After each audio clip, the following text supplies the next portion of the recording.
compliments to our Naperville audience because I've been before. This is the fourth set of devotees that I've been interacting with on this same subject, little by little by little, as I travel.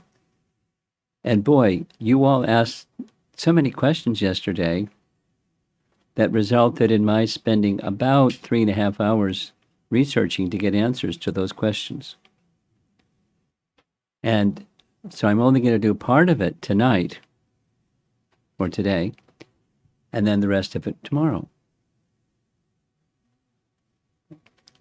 And let's go through a few of those questions. I very kindly, I don't know if Sri Radhika is listening, but the question that she asked yesterday was not clear, and then she sent a text message to clarify what her question was. So here's what her question was. Is there any indication of Bhisma Dev being in Gaura Lila, associate of Krishna, taking part in Lord Chaitanya's pastimes in Gaura Lila? So I looked it up. In Gaura Godadeshtapika by Kavi Karnapur, there's no mention of Bhishma or Bhisma Deva or anything like that. And her reason for asking the question had to do with, she explained later, because he was a Vasu, and because he was a Vasu, then he wasn't part of Krishna's eternal entourage in Krishna Loka, or something like that. So I spent some time on that topic. And you have to listen carefully.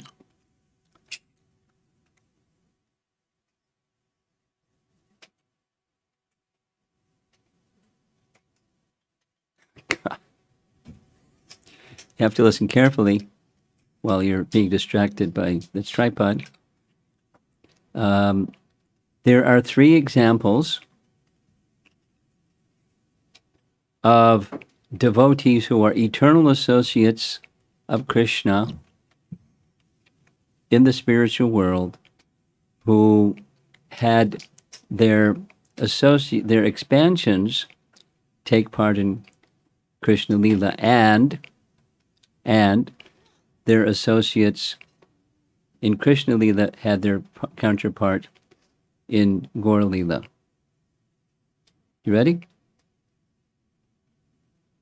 We'll start with Pradyumna. So Pradyumna is an eternal associate of Krishna in the spiritual world. Pradyumna is one of the Chaturvyuha personalities in the spiritual world. And his Leela in the spiritual world is he's Krishna's son. And Pradyumna appears in Krishna's earthly pastimes, and that Pradyumna who appears in Krishna's earthly pastimes has his counterpart in the heavenly realm. Who's his counterpart in the heavenly realm? His counterpart in the heavenly realm is a vibhuti of the original Pradyumna. What does vibhuti mean? Well, you know chapter 10 Bhagavad Gita, what vibhuti means. And it's also described in Canto 1, chapter 3. Vibhuti means a representation of one of Krishna's, an essence of what Krishna is represented in the material realm.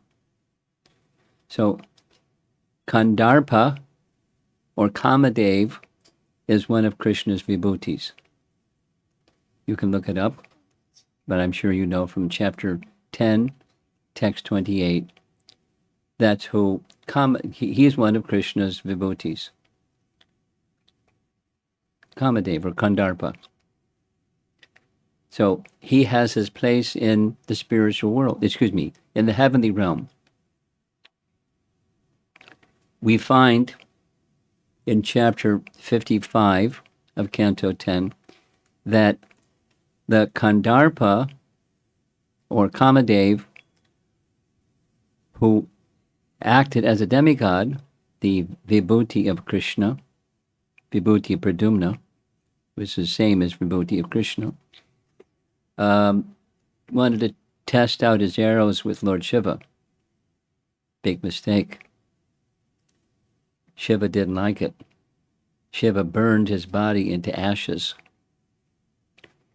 And then the soul, because Vibhuti doesn't just mean like kind of an energy floating around in space or something.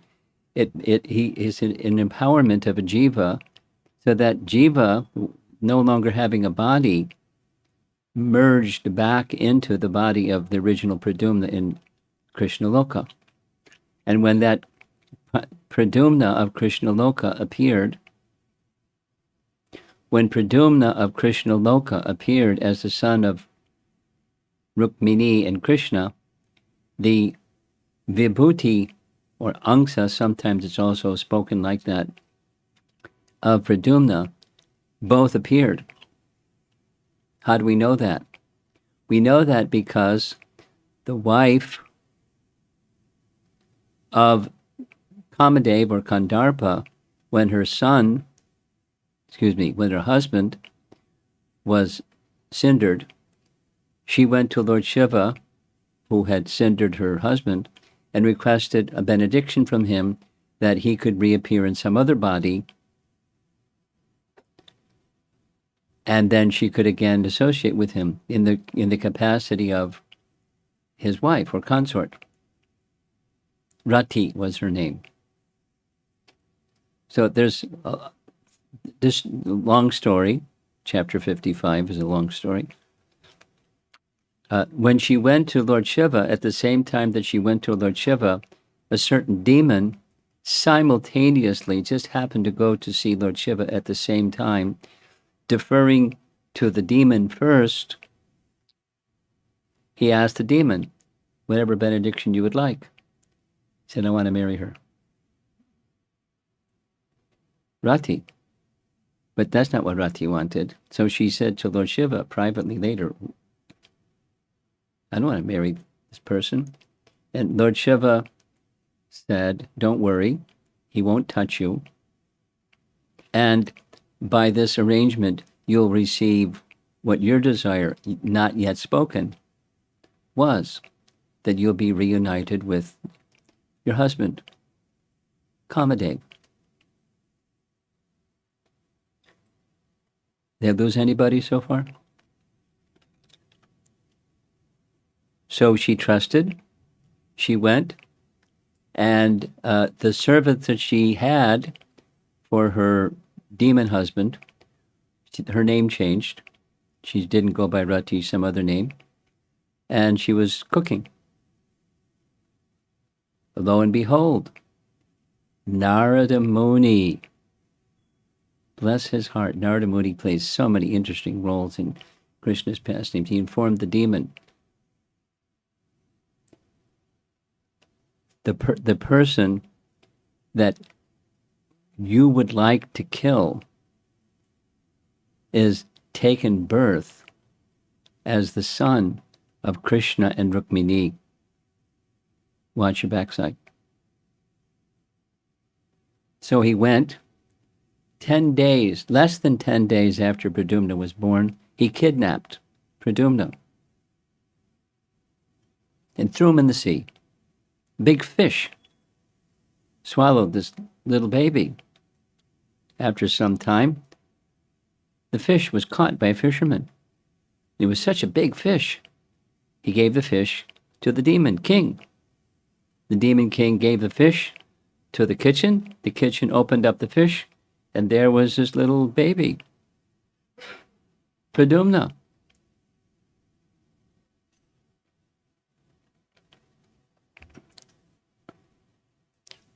Narda, part 2.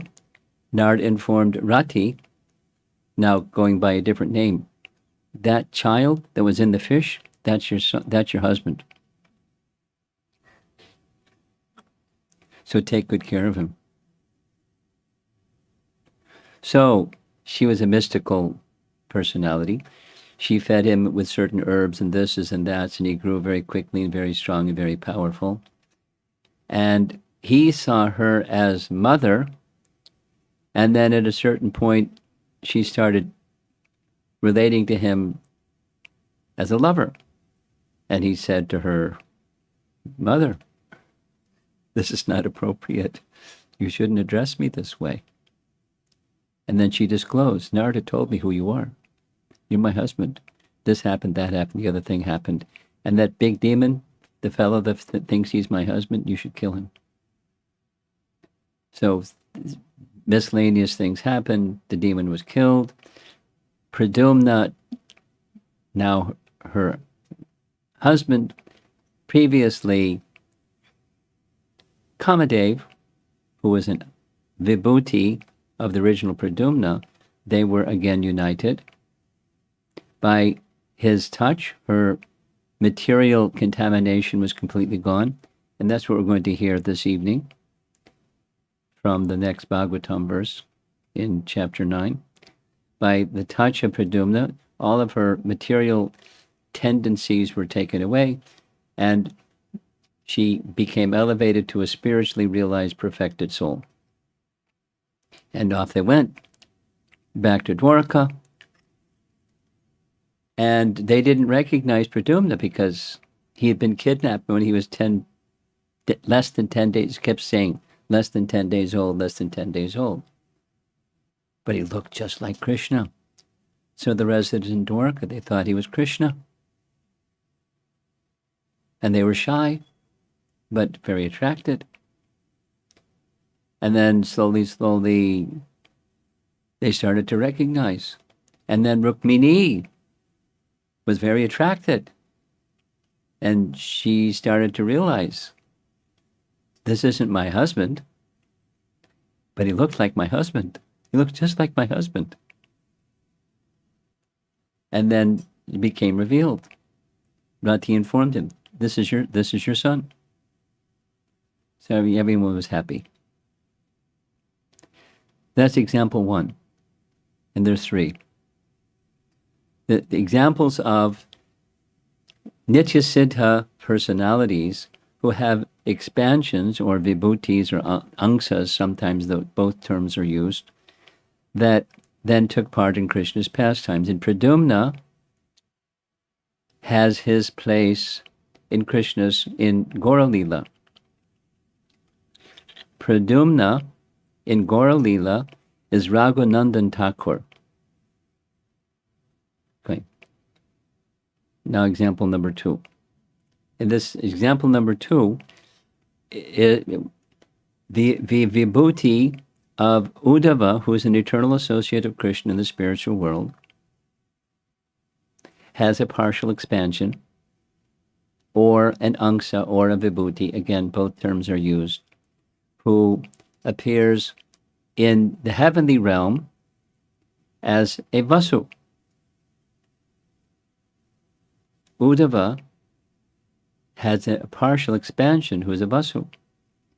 And it's mentioned in Canto 3, Chapter 4, by Krishna, that Uddhava, in his previous life, was Vasu. Krishna says it right in the third canto Bhagavatam. So that when Uddhava, when the Vasus, the explanation is, the Vasus, there's 8 principal Vasus, and apparently there's subordinate Vasus, but 8 principal Vasus. They were doing a yajna together with Lord Brahma, and the desire that Uddhava, in his Vasu form, wanted was to be in Krishna's association, to be Krishna's dear friend. So Krishna fulfilled that desire. So that when Krishna appeared in Krishna's pastimes, Uddhava appeared as his cousin. Uddhava appeared as his cousin. So Krishna's father was Vasudeva, But Vasudeva had 7 brothers, and one of those 7 brothers was Devabhaga. Devabhaga had a son, whose name was Uddhava. So that Krishna and Uddhava were cousins, just like Krishna and Arjuna were cousins. Because along with 8 brothers, maybe it was 10, 8 or 10 brothers, there were some sisters. And Kunti was one of those sisters. Actually, it was Pritha, but Pritha was given to a friend that had no daughters, and so her name changed to Kunti Bhoja. Anyway, Kunti Bhoja had as his daughter Kunti. So Kunti, the mother of, so they're related. The Arjun and Krishna are cousins. Arjun and Krishna are cousins, and Uddhava and Krishna are cousins. And when Uddhava appeared as Krishna's cousin, the Vasu, Uddhava, appeared with him, within him. And that means when the pastimes were over, that partial expansion went back to the Vasu Loka, or wherever they stay, into the heavenly realm. So there's an example of a Vasu. Vasu became one of Krishna's associates. And in Gauragona Deshtapika, that same Uddhava has a place in Gauralila. In Gauralila, his place is, he's Paramanandapuri. Paramanandapuri. Some of you are a little familiar with Chaitanya Charitamrita. Very dear senior to Chaitanya Mahaprabhu, a godbrother of Ishwarapuri, Paramanandapuri, is Uddhava in Krishna Lila. So that's as an elder to Chaitanya Mahaprabhu, and in Krishna Lila they're cousins. In Krishna Lila, Krishna says about Uddhava that he's equal to me. He's in all respects, spiritual aspects of Uddhava. He's just like me. He's beyond the touch of Maya. He's just like me. So that's example number 2. And the third, there's a third example that's also a Vasu, who then took part in Krishna's pastimes. You ready? Drona and Dara.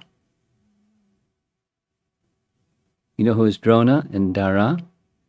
In Canto 10, Chapter 8, it's the pastime, the chapter where Mother Yasoda looks inside Krishna's mouth and she sees what she sees.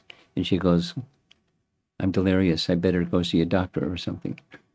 She processes what she saw in 5 different verses, and then rules that one out and accepts another possibility and rules that one out. And she can't figure out what's going on. And then finally, whatever he is, I have to feed him. She just clicks back into, she's Mother Yasoda. And he's her darling little dependent child. So I have to feed him.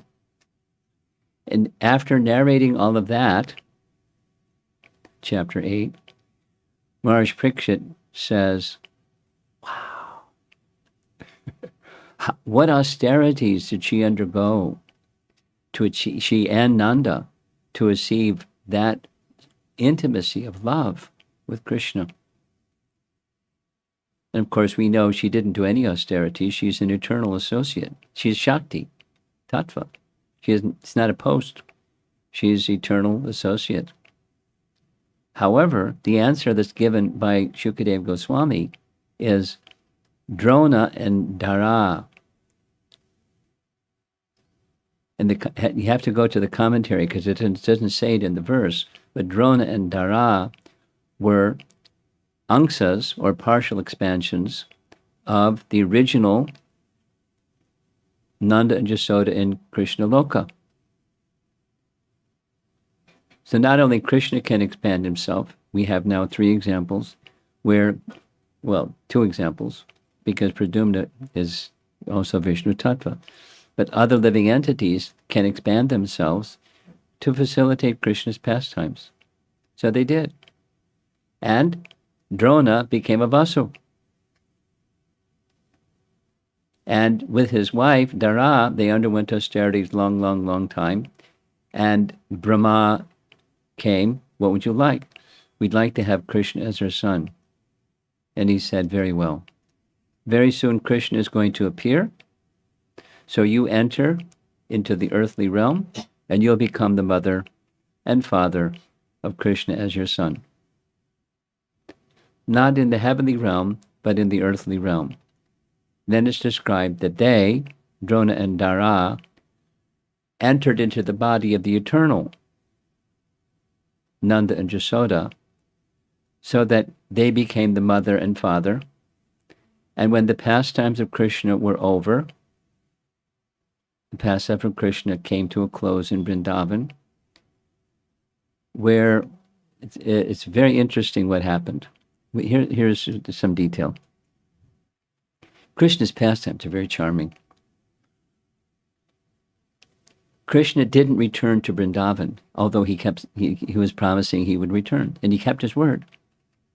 It's not in the Bhagavatam, but it's in Vishnu Purana and other places, Harivamsa and Gopal Champu and other places, where Krishna wanted to not return to Vrindavan. There's many things, but one of them is he wanted to not return to Vrindavan because his returning to Vrindavan would inform the demons, formidable demons, this is Krishna's favorite place. And so they would go and harass and make havoc in Vrindavan. So he didn't go. He wanted to first destroy the demons. So the last of the demons to be destroyed was Dantavakra. Dantavakra's killing came right after Shalva's killing. Shalva went to attack Krishna in Dwarka. Krishna came out of Dwarka, destroyed Shalva in his airplane, the whole thing. And when Krishna was still outside of Dwarka, Narada Muni came and said, guess what? He didn't say, guess what? He said, Dantavakra wants to kill you. And he's on his way to Mathura. So, not like Krishna needs a messenger like that, but immediately, a chariot arrived that transported Krishna immediately, it was a very swift chariot, to reach the western side of Mathura, because Dwarka, in relation to Mathura, is on the west. And he killed Dantavakra and his associate. And then Krishna changed clothes. As same as Krishna had said to Balaram, when you go to Vrindavan, don't go dressed like this. Go dressed in your cowherd boy costume, or, attire. So Krishna did the same. He put on cowherd boy attire and he went to Vrindavan. And for 2 months, he remained in Vrindavan. And many things took place, but one of the things was he was arranging to close his pastimes in Vrindavan. So in closing his pastimes in Vrindavan, essentially, the devas that had come to be part of Krishna's pastimes returned to the heavenly realm. And the eternal associates of Krishna were transported to the spiritual realm, including Krishna himself. And his Prakat Leela became unmanifest, not seen to worldly vision, and an expansion of Krishna went back to Dwarka to take care of business in Dwarka. This is what our acharyas describe. We wouldn't know all this without our acharyas, but that's what they described. So Drona and Dara had come from the position of being a Vasu, and they returned to the position of being a Vasu because their desire was to have Krishna as their son. And naturally they had a desire to have Krishna as their son because they're partial expansions of the original Yasoda and Nanda in the spiritual world. So there's two examples of Vasus, Uddhava and Drona and Dara, who took part in Krishna's pastimes. So the concern, all of that was like a nice journey to be responsive to Sri Radhika's question. Sri Radhika's question was, since Bhisma was a Vasu, it's not likely that he also had some function in Gaura Lila, because those that had a function in Gaura Lila had place in Krishna's pastimes in Goloka. Clear? Anybody confused and need to go over something again? Okay. So back to Goro Gona Desh Dipika, this is the book, Kavi Karnapur's book, that's who's who in Krishna Lila, Gaura Lila. Bhishma Dev or grandfather Bhishma or Bhishma, nothing shows. But it's certainly possible that one who was a Vasu has taken part in Krishna's pastimes can be in Gaura Lila too. There's two examples. And then a third, Kandarpa, partial expansion, takes part in Gaura Lila. Okay, so that was one question from yesterday that took a while to sort all this out. Then there were a few more. I think I didn't remember them all. So at the end, somebody can remind me of what about this one and that one and the other one. There's some devotees here. Look at all this research. There's some devotees here, and you can send that document, that one, who was Bhishma. So,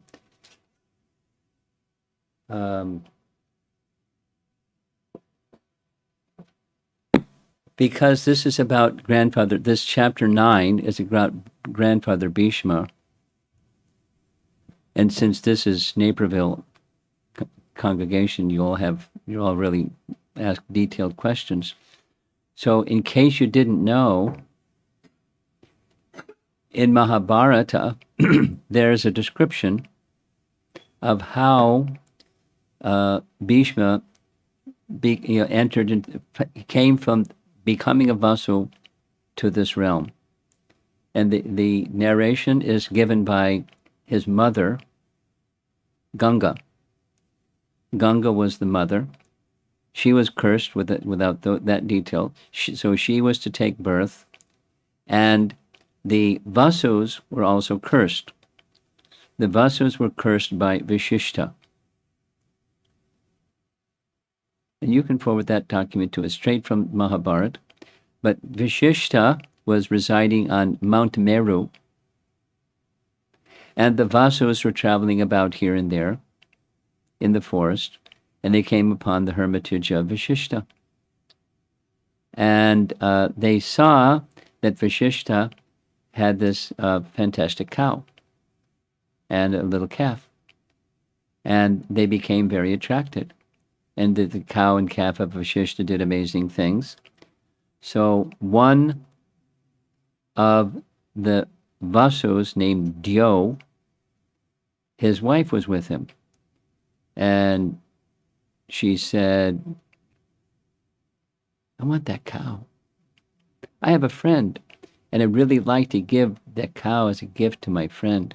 Can you get the cow? So he said, sure. Foolishly. So the 8 brothers went back while Vishishta was away doing his bathing and midday duties and took the cow. They stole the cow. And when Vashishta came back, the cow was missing. But because he's an ascetic and had capacities to know things that others don't have the capacity to know, he knew what happened. They had stolen the cow. So he cursed them. And then went about his duties. So they came back, and they heard that Vashishta had cursed them. They came to the hermitage to pacify him. They praised him with amiable words and offered to return the cow. But Vashishta wasn't ready to give his pardon and said, it's actually a fit curse that I uttered, that you should take birth on earth. Leave the heavenly realm, take birth on earth. However, I'll give this benediction very quickly. After you're born, you can then return to your position as Vasu, except this one. Joe is the one who actually stole the cow. So when he takes birth, he'll remain on earth for a long time. And he won't be married, although he'll be a powerful personality. Because Vasus, one of the things that Vasus are known for is they're powerful fighters. So he'll be a powerful warrior, but won't marry. And then after some time, he can come back to Vasuloka. So Ganga is narrating all this. When the Vasus heard this utterance of Vashishta, they went to Ganga in the heavenly realm. And they begged for a benediction. They asked that I, Ganga, cast them into the waters of the Ganges immediately upon taking their birth, O best of the kings. I have fulfilled their desire. This is now Ganga coming back with their son, Deva Vrata. He's not Bhisma yet, he's Deva Vrata. Here's your son. And I fulfilled this obligation, this promise. I kept my word to the Vasus. Here's your son. He will have to reside on earth for some time to fulfill the curse of Vashishta.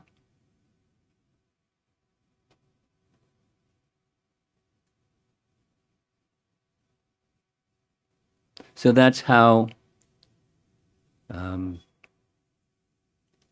Bhishma, or Deva Vrata, descended from the Vasu realm to the earthly realm.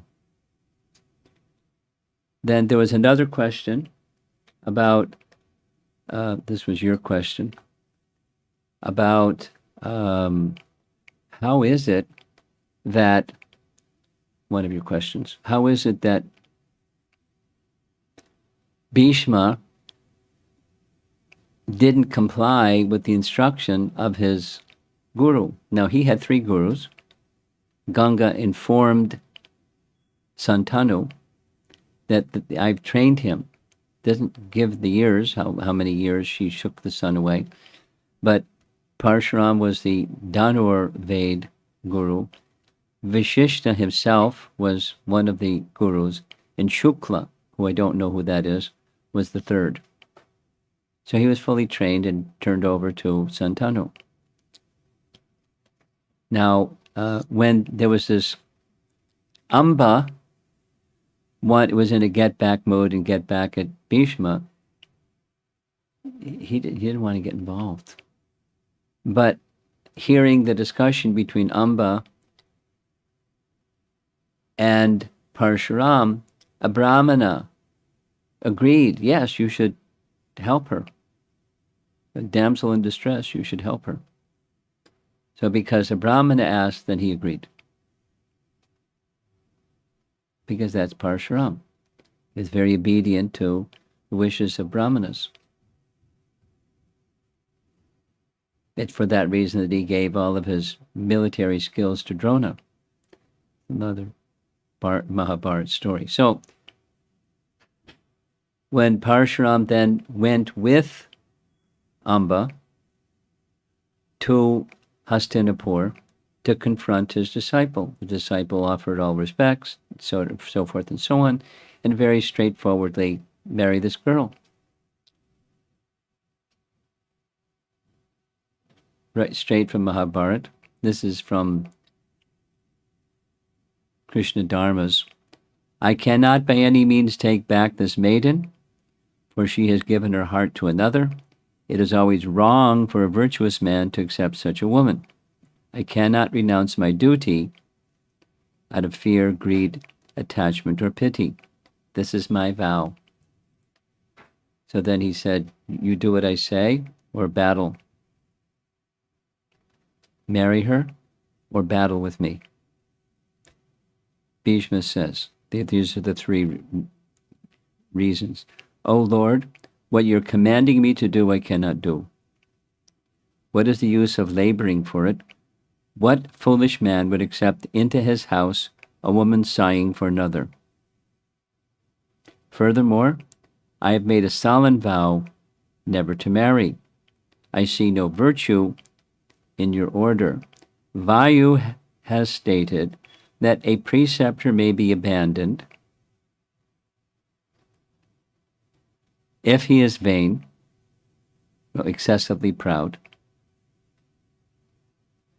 if he has swerved from the right path, he's become sinful or deviated from virtue, or that he does not know his proper duties.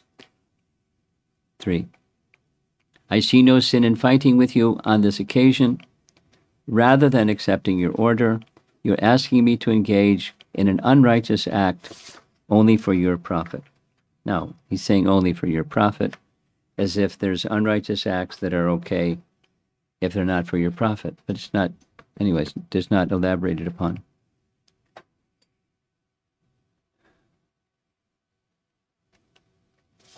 So somebody might, we had some discussion on this yesterday. We haven't even started this evening's class. We're just on yesterday's class. But one could go back and forth, but that's what he said, and that's the reason he gave. And it's Mahabharata. So Mahabharata is meant, according to Parshuram, Jiva Goswami writes in Tattva Sandarbha that according to Parshuram, this Vyasadeva has compiled the best Mahabharata. It's the best. He says, even I, 2 yuga cycles ago, I was Vyas. I compiled the Vedas. And I wrote a Mahabharata, but this one is the best. Why? Because he's Krishna himself. His is the best. So certified by Parshuram. So there's nothing, you can quibble with, his reasons, but it's the best. So go ahead and quibble. Now there was some discussion. Next topic was on the topic of the four-armed form of Vishnu and or Krishna, and was that the form that Bhisma Deva desired, and was his destination Vaikuntha Loka? So we had some discussion, and I found some very, very clear references. 2 references are in Prabhupada's letters. One is 1968, November 1968, to Tosan Krishna Prabhu. And this is from that letter from Prabhupada. Your question about Bhisma Deva. After he left this planet, he went to Vaikuntha. Because he was a Narayana worshipper, in Bhisma's prayer, it is clear that he is worshipper of four-handed Narayana. Although he knew that Narayana and Krishna are non-different, but his affection was for Narayana. Therefore, he entered the Narayana Loka. Pretty clear. That was November 68. July 73, a room conversation, Prabhupada and Revati Nandana, who says, But if a devotee knows Krishna, if he knows of Krishna, then wherever he is destined, he will go perfectly to his perfect position, just like Bhisma knew Krishna, ... Prabhupada. Madhyajino yantimam. Krishna devotees, they go directly, especially those who are worshipping Krishna through Chaitanya Mahaprabhu. They directly go to Krishna Loka. Revati Nandan. What about, like the case of Bhishma Dev, where he knew about Krishna in Goloka, and he went to Krishna as Parthasarathi? Prabhupada. No. Krishna, he understood Krishna as Narayana. He will go to Vaikuntha. Bhishma Dev. Revati Nandan. But he had full knowledge of everything. As a Mahajan, he knew also, Prabhupada, but he loved Narayana. Chaturbhuja. Revati Nandan. Yes, that was his constitutional position. That's all right. He was like negotiating at something else, but Prabhupada was very firm. Now one more reference. Srimad Bhagavatam, Canto 1, Chapter 9, verse 24. Bhishma Dev. May my Lord, who is four-handed, and whose beautifully decorated lotus face with eyes as red as the rising sun is smiling, kindly await me at that moment when I quit this material body. Srila Prabhupada's purport.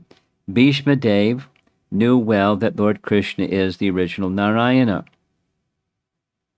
Listen to this. His worshipable deity was four-handed Narayana, comma. But he knew that four-handed Narayana is a plenary expansion of Lord Krishna.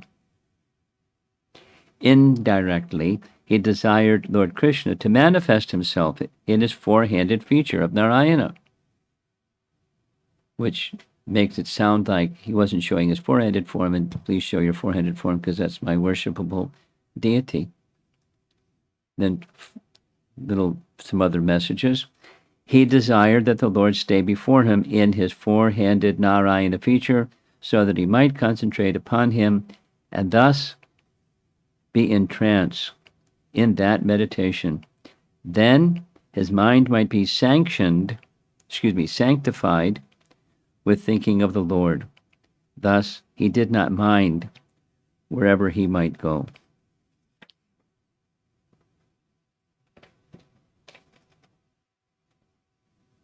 One more.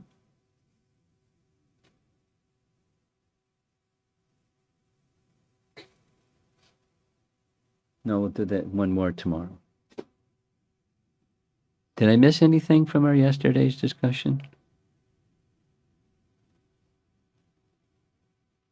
You can't remember anything. Do you remember anything, a discussion that was not covered just now?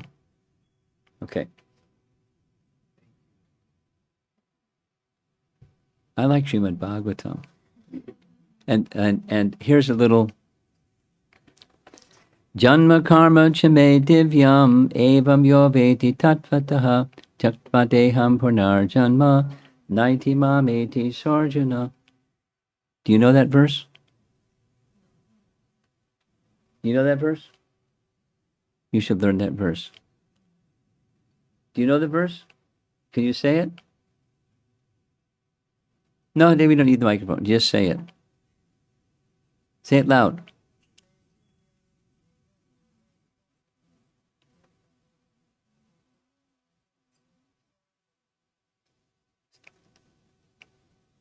Meaning, more or less? Okay, let's go through the Sanskrit. Janma means birth. Karma, activity, action. Janma, karma, cha, and may, me is unto me, divyam, divine, transcendental. One who knows the janma karma cha me divyam, evam, certainly, yo veti, that person, veti, vid, means to know, yo veti tattvataha, in truth. One who knows in truth, one who factually knows the transcendental nature of my janma and my karma. That's the first two lines. Janma karma cha me divyam evam yo veti tattvataha. Those who know in truth, tattvataha, the transcendental nature of my janma and my karma. Chaktva deham, giving up this body. Chaktva deham purnar janma na. Punar janma, no more birth. Punar janma na. Okay, so that we have a Bhakti Shastri quiz question. What's the transcendental nature of Krishna and his activities and his birth? He's beyond the modes of nature, he has nothing material that affects him, and check the box and I go back to Godhead, right? That's a good start. That's a good start.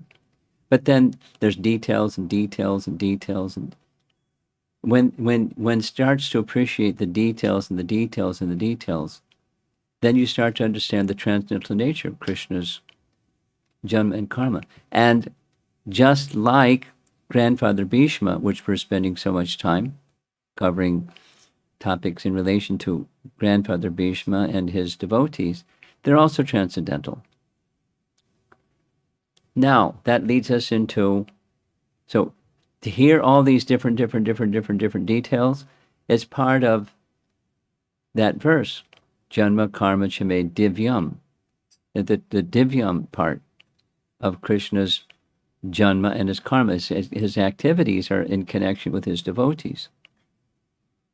So by his contact, his devotees also become transcendental. Just that's that nice example. When Pradyumna touched the hand, he transported, because Rati explained to him what she heard and understood from Narada. She accepted it just because Narada said it. When she said it, that Narada said it, he accepted it. You know, he's omniscient. He's a Vishnu Tattva. He doesn't get deluded. But for purposes of pastime, he had forgotten. For purposes of pastime. And by hearing Narada, oh yeah, I'm the personality of Godhead. Let's go back to Dwarka. I want to see Mom and Dad. I want to introduce you. You're my wife. So, just by his contact, the whatever residual material touch was left for Rati was gone.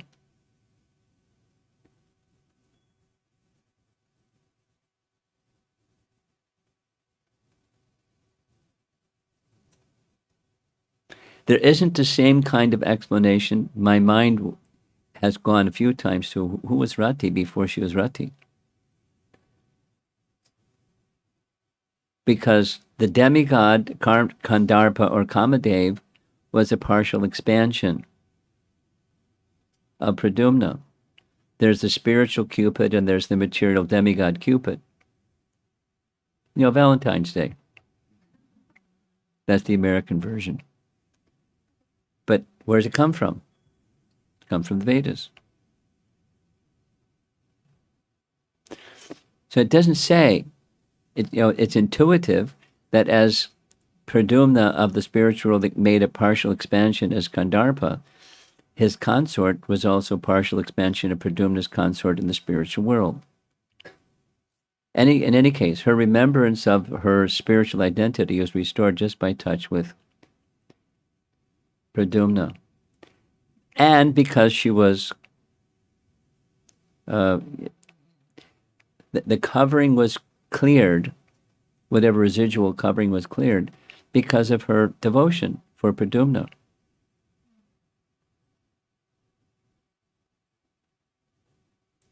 Now comes this, lovely topic that says all living entities.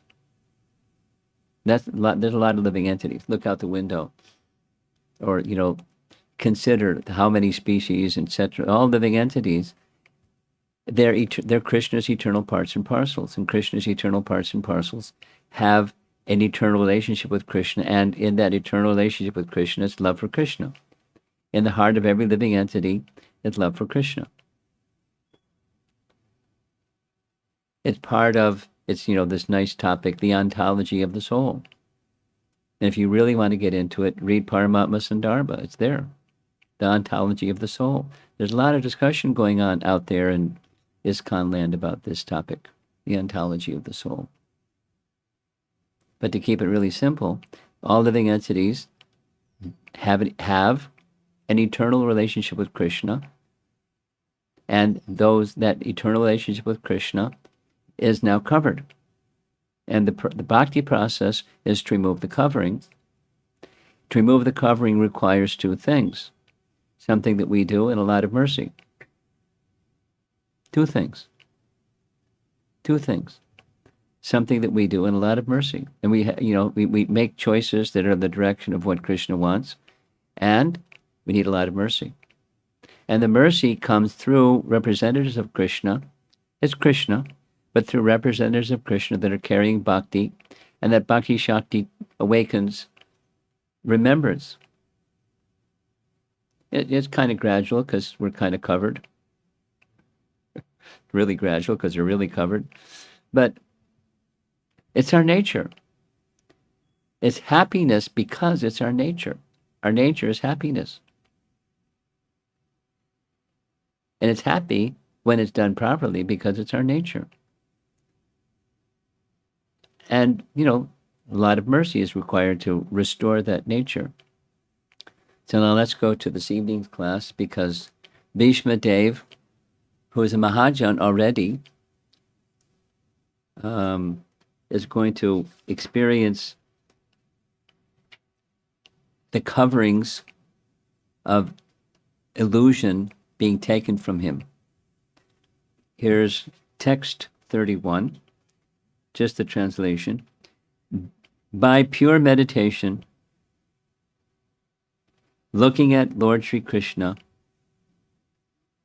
he at once was freed from all material inauspiciousness and was relieved of all bodily pains caused by the arrow wounds.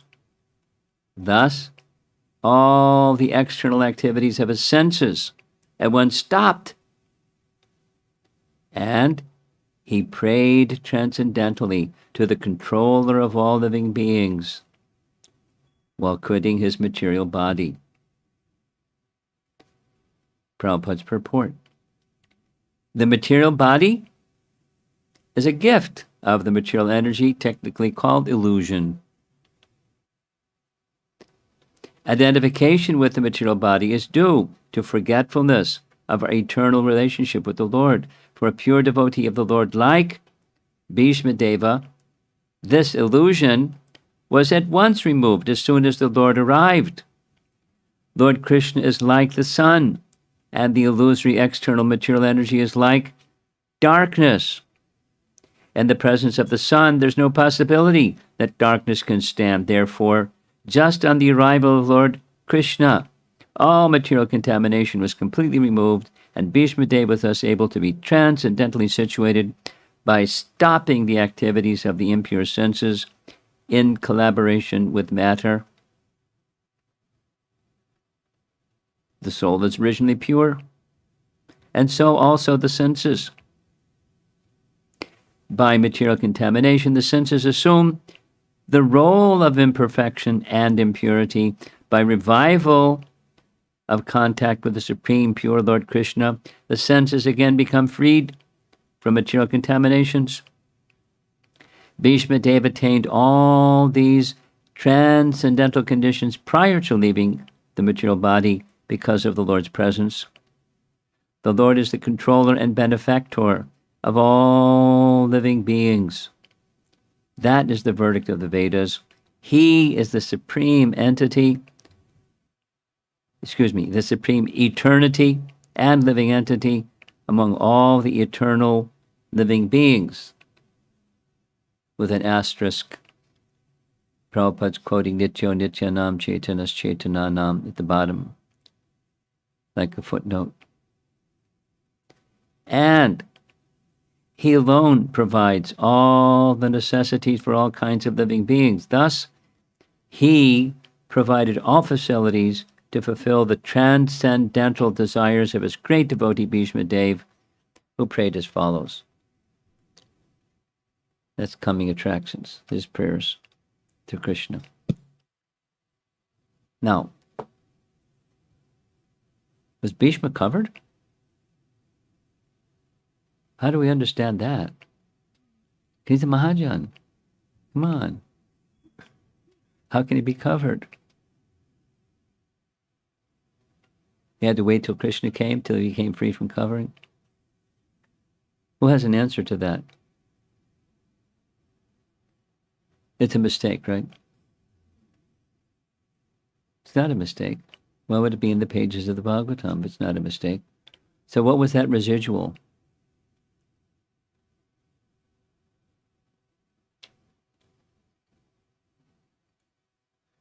And there's different answers to that question.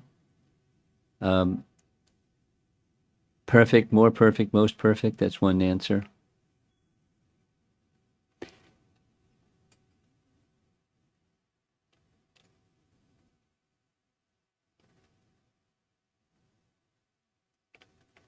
The descending mercy is another answer. Not that Bhishma Dev didn't have Krishna's mercy before Krishna came before him, but the fullness of Krishna's mercy was there when Krishna came before him.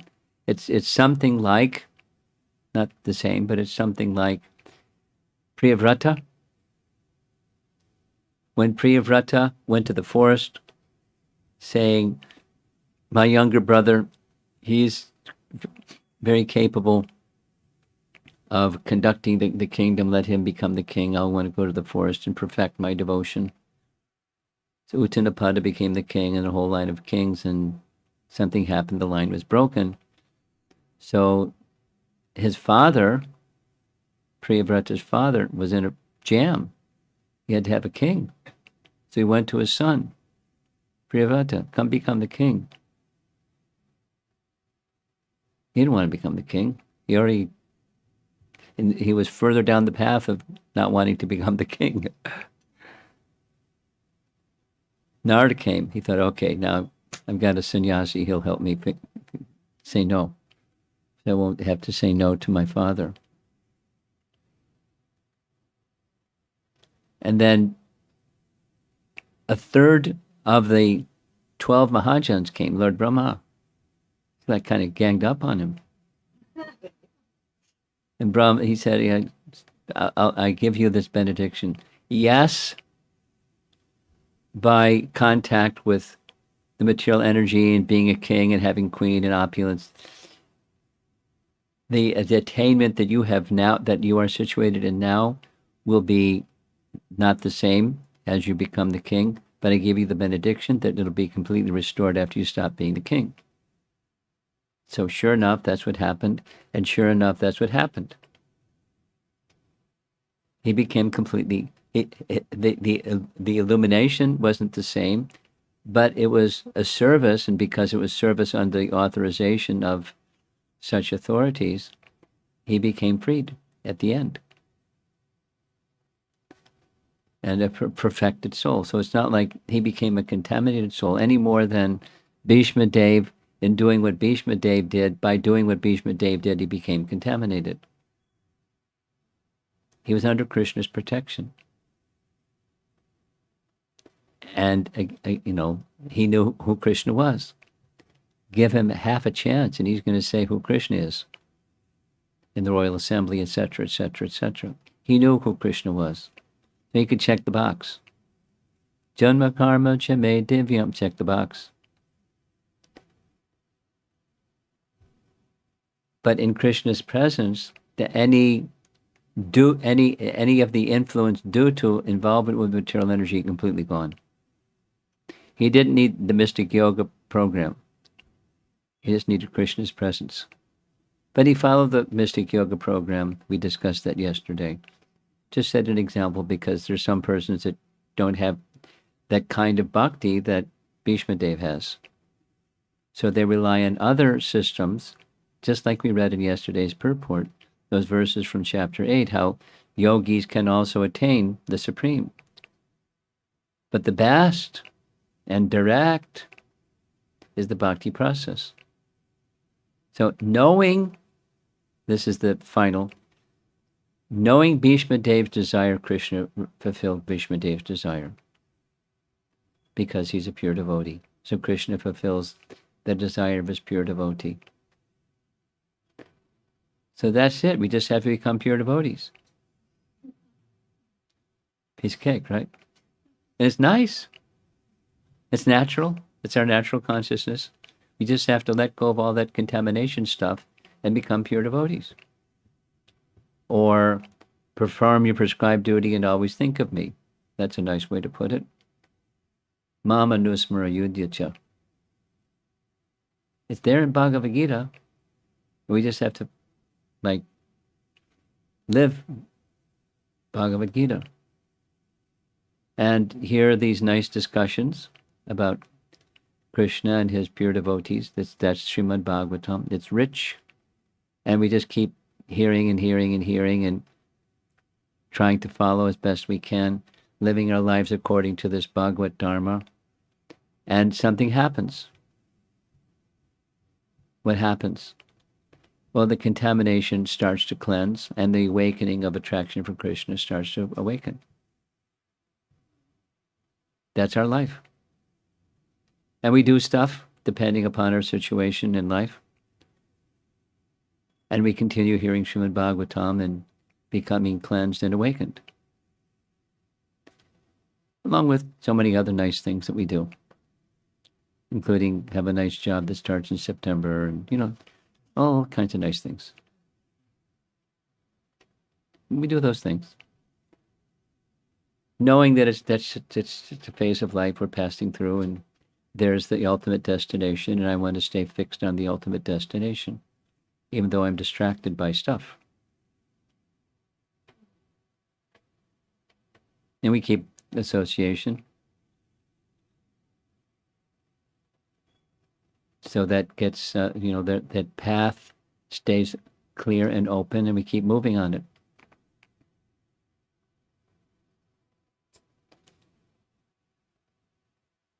Okay, let's see if there's some discussion on this evening's topics. Not working? Bangsidari?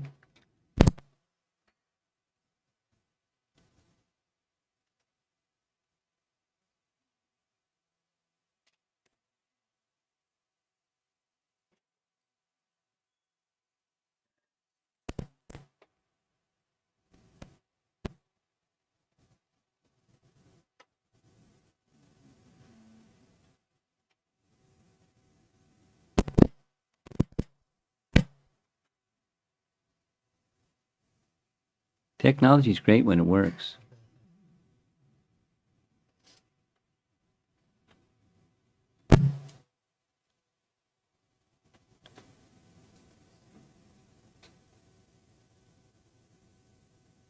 Well, if you can speak loud, back there, Mataji. Maharaj, very nice research that you did was amazing. I just wanted to ask you that, the explanation whether Bhishma went to Vaikuntha or Golok Vrindavan. Vaikuntha. Yes, you said that, but my mind was grappling all day with that question, and then you read it, and my mind still doesn't seem to be quite satisfied. But Okay. so your explanation about the sthayi bhav and the secondary rasas seems to make more, a little sense to me, where where his secondary emotion, which was chivalry, seemed is only temporary. Oh, temporary. Yes. So maybe when he was thinking, because it does say in one of the verses that he was thinking about Krishna charging at him. Yeah. He thought It's in himself, this chapter, you know. yeah, You know yeah, the he saw Bhagavatam. himself more fortunate than even Arjuna, because he could see Krishna face to face, whereas Arjuna had Krishna in front of him.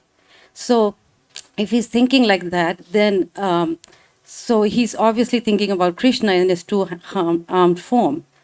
So, but the explanation that the secondary rasa bhavas are temporary and fleeting, and the sthayi bhava takes over, then one can understand that okay, those bhavas were temporary, but his main sthayi bhava was Narayan. Yeah. Yeah. Yeah. It's exactly what Prabhupada said in simple language. But it's not that the Sthai Baba takes over. The Sthai Baba is always there. That's what Sthai means. It's always there. And there may be something that rises and falls like a wave. It rises and it doesn't stay. It's not Sthai Baba, it's a secondary. And then it just enhances the primary. And for Krishna also. It enhances Krishna's happiness. That's the pure devotee. He wants Krishna's happiness. So he takes a chivalry position because Krishna likes. If Krishna doesn't like, he's not going to do that. Krishna likes. And Krishna likes with his devotees, then it's a whole other thing when it's a demon. And Krishna, it's another pleasure for Krishna to kill demons. And he liberates them. It's all ecstatic. Okay. Someone else.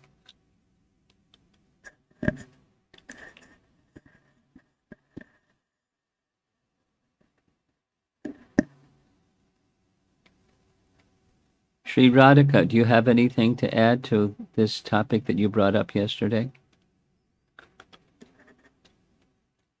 If there is, you can send it in. Or you can unmute yourself and say it. Okay, something behind you? Maharaj, thank you again. Today, in your today's class, you answered a question I had a long time regarding Bhishma Dev, and how the example you gave was so nice regarding how his service makes him apparently contaminated because he's with Duryodhana and eating Duryodhana's salt or whatnot there, but that's his service, and Krishna has him do that, and the moment it's over, in some ways, his full consciousness it comes back, if I understand it correctly. And my question along with that is that similar to Srila Prabhupada's one lecture I heard where he says, even if you fall down, keep on preaching. Preach, even if you fall down. I heard this very clearly in the Wow. lecture. You go on preaching, and so he's almost saying that do this service, and I'm protecting you. And in the course of doing the preaching, we get a little, we Revive our Krishna consciousness. and we come in touch with the modes while we're preaching, and then that's okay, because then it'll revive us. Yeah. Now, a little qualifier.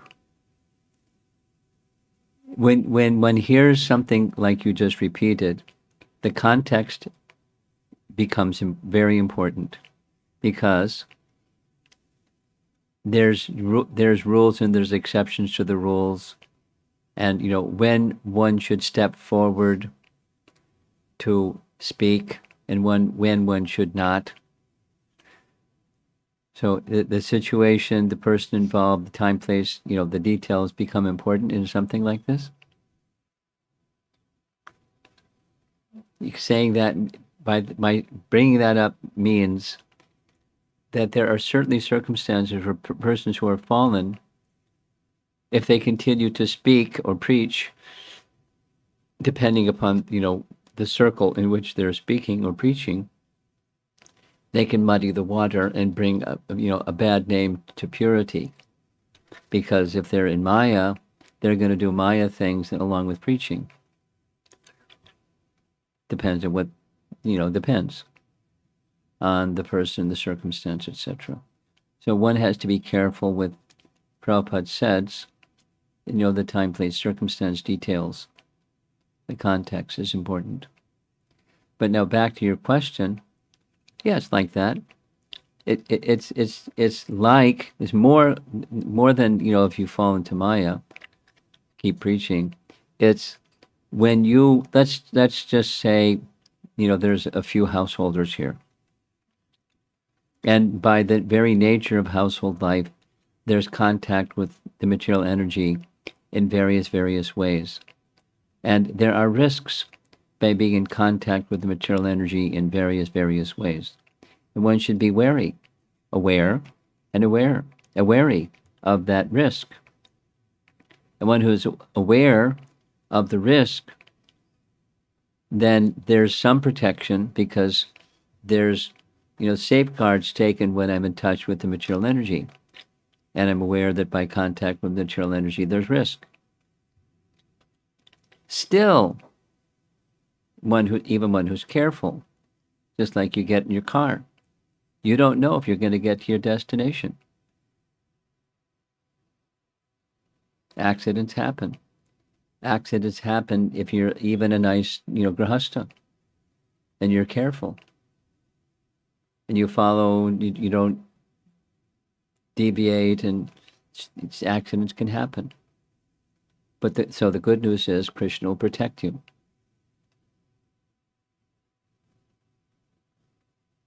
And this is Krishna's protection. Because Bhisma Deva was doing what he was doing in service to Krishna. And yes, there were mistakes. Even by Bhisma, who's a Mahajan. Wait a minute, he's a Mahajan. He's not supposed to make mistakes. That's for us, the conditioned souls. He's a Mahajan, he doesn't make mistakes. He made mistakes. No, you're a little fellow. How can you make a statement like that about Bhisma? Because our acharyas say, and those mistakes were, one can, very reasonably Prabhupada presents, they were done for the purpose of instructing us. But he's responsible for those mistakes. He wouldn't have been riddled with arrows if he hadn't taken the position of being in opposition to the Pandavas.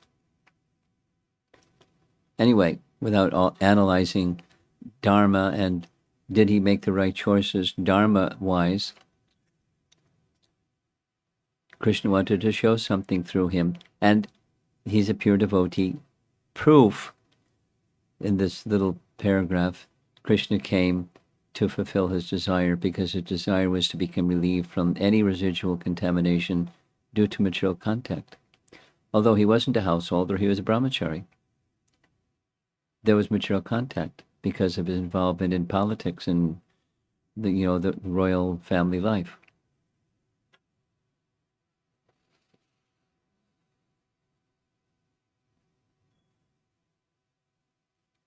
So similar but not the same. Protection is the similarity.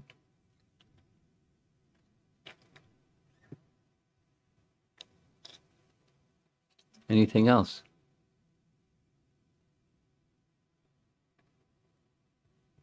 Wow, this evening is very different than yesterday. One more in the back. Sorry if my question doesn't make sense, but I don't want your class to end. It's so nice. It's so nectarian. Anyway, Maharaj, you talked about how Bhishma Dev needed to be purified in the end. There was a little bit material contamination left. I was thinking that could it be also that, as long as you're in the material world and you have this material body, then there's always going to be some contamination remaining for ordinary people like us. I mean, Yeah, for ordinary people like us, for sure. but not for souls like that. Yeah.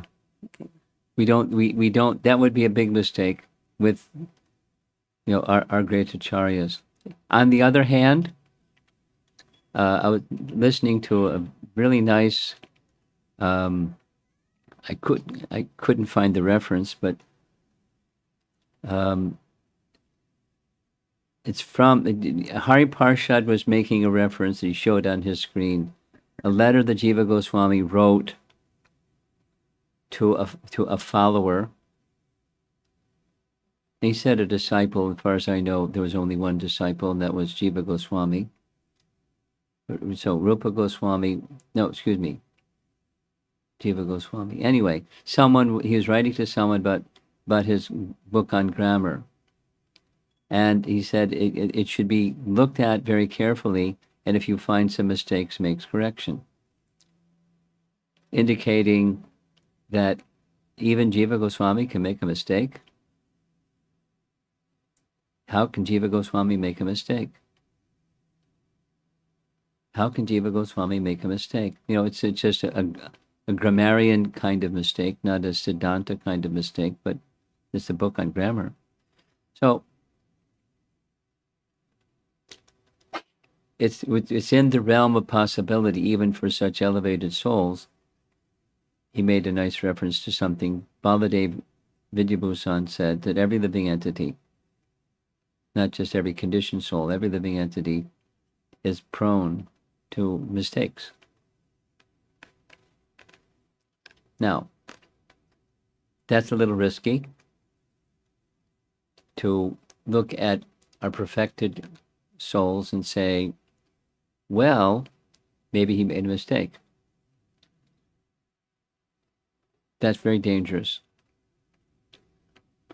Still, in principle, Bhisma Dev made mistakes. And the mistakes that he made were, we understand, by Krishna's arrangement to teach us something.